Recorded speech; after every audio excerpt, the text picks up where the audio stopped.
JD Jackson au MSB, c'est d'abord l'homme des titres. Coupe de France 2004 et doublé championnat de France Semaine des As en 2006. Un doublé qu'il réitérera dès sa première année en tant qu'entraîneur du club cette fois. Travailleur acharné jusqu'au bout, le 16 décembre, il remportait la Leaders Cup. Après 15 ans au MSB, ce sera la fin de l'aventure dans 4 mois. Hier soir, le compétiteur et l'homme avaient du mal à encaisser la nouvelle. Ça m'a été imposé.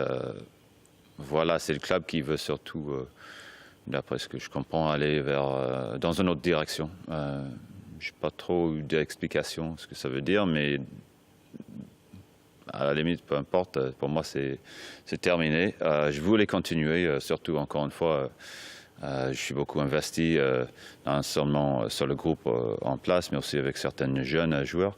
Et donc je voulais voir ces projets-là aboutir, mais voilà, c'est pas la réalité du jour ou du basket actuel.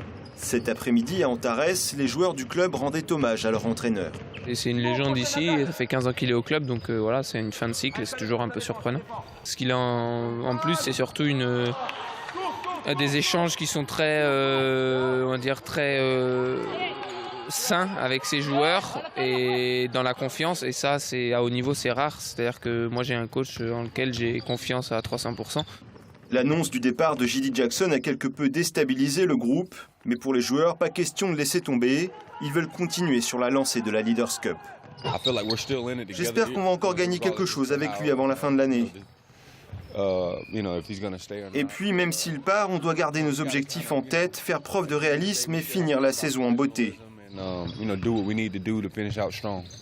Pour tous les jeunes Sartois, JD Jackson restera un modèle de sportivité et de fidélité à un club. Un exemple qu'ils espèrent voir encore gagner.